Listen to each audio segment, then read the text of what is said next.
Hello students, let's see this question. The question says Kp for the reaction this. ये reaction दे रखी है, इसके लिए Kp given है आपको. CO2 plus H2 gives you Cu plus H2O gas. Is found to be 16 at a given temperature. मतलब एक certain temperature Kp की वैल्यू कितनी दी है 16. Kp का मतलब होता है equilibrium constant at constant equilibrium constant in terms of partial pressure. So since आप reaction में देखोगे reactant and product सारे gas में दे रखे हैं तो इसका इक्विलिब्रियम कांस्टेंट हमने पार्शियल प्रेशर के टर्म्स में लिया है, यानी कि जो सब्सटेंसेस है इनको इनका जो अमाउंट है वो हमने किस में लिया है, प्रेशर्स में लिया है, पार्शियल प्रेशर में लिया है. तो कह रहे हैं originally equal number of moles of H2O, H2 and CO2 were placed in the flask. CO2 और H2 क्या है, रिएक्टेंट है, तो initially equal number of moles थे इनके. At equilibrium partial pressure of hydrogen is 1.20 atm. What is the partial pressure of CO? अब देखो यहाँ से एक रिएक्शन अंडरस्टैंड करना. CO2 plus H2 gives you CO plus H2. ठीक है, ये रिएक्शन है.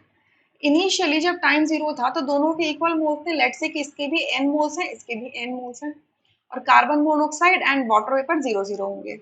जब टाइम t इक्विलिब्रियम पर पहुंचा तो आपका कार्बन मोनोऑक्साइड डिकम्पोज होगा. इसका डिग्री ऑफ डिसोसिएशन आप कह लीजिए अल्फा है. सो इसके क्योंकि इसका कोफिशिएंट 1 है, सो n माइनस अल्फा मोल्स बचेंगे. H2 के कितने बचेंगे, n माइनस अल्फा मोल्स बचेंगे. CO के कितने मोल्स बन जाएंगे, अल्फा मोल्स बन जाएंगे क्योंकि इसका कोफिशिएंट 1 है. और H2 के कितने बनेंगे, अल्फा मोल्स बनेंगे. ठीक है. अब पार्शियल प्रेशर निकालने का फॉर्मूला होता है Ni Pi is equal to Ni upon N total into P total. ठीक है. सो अगर मैं यहाँ से पार्शियल प्रेशर निकालूं सबका, CO2 का, CO2 का, CO का, CO का और H2O का, ठीक है, तो क्या निकल जाएगा, पहले मुझे N टोटल निकालना पड़ेगा. सो एन टोटल क्या हो जाएगा, n minus alpha plus n minus alpha plus alpha plus alpha.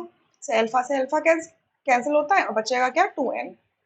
ठीक है. तो पार्शियल प्रेशर CO2 का क्या हो जाएगा इक्विलिब्रियम पर, n minus alpha upon n total.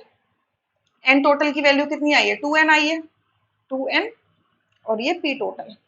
Similarly H2 के भी क्योंकि नंबर ऑफ मोल सेम है तो इसका भी नंबर पार्शियल प्रेशर होगा n minus alpha upon 2n into p total.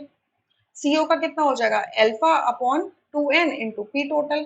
और H2O का होगा alpha upon 2n into P total. आप क्या देख रहे हो यहाँ पर कि सिंस आपके जो रिएक्टेंट एंड प्रोडक्ट्स हैं इनकी जो स्टोशियोमेट्री है वो 1:1:1:1 है.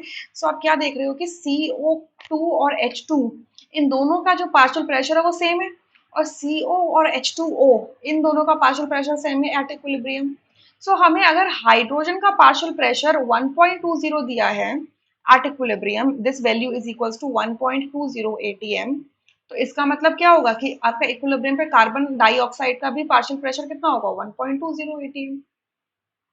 सही बात है, it is equals to this. सही बात है.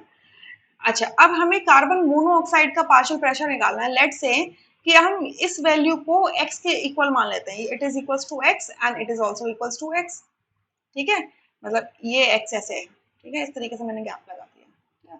सो यहाँ से मैं क्या जानती हूँ, Kp क्या हो जाएगा, partial pressure of CO multiply partial pressure of H2O divided by partial pressure of CO2 multiply partial pressure of H2.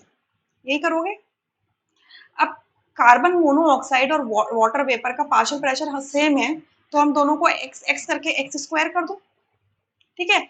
और कार्बन डाइऑक्साइड और H2 का पार्शियल प्रेशर सेम है तो इसका क्या हो जाएगा, 1.20 का स्क्वायर.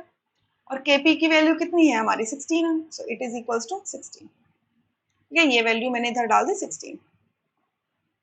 क्लियर. अच्छा, तो अब अगर मैं इसको ऐसे लिख सकती हूँ, x अपॉन 1.20 का whole square is equals to 16. दोनों साइड में अंडर रूट लगा दूं तो क्या बच जाएगा, x upon 1.20 is equals to 4. So x की वैल्यू यहाँ से क्या आ जाएगी, 4 multiply 1.20 that is 4.80 atm. x क्या है, partial pressure of carbon monoxide, यानी कि आपका जो आंसर है उसका जिसका जो क्वेश्चन है उसका आंसर क्या है, 4.80 atm. देखिए थर्ड ऑप्शन यहाँ से करेक्ट है, rest options would be incorrect. I hope you understood this question really very well. Thank you.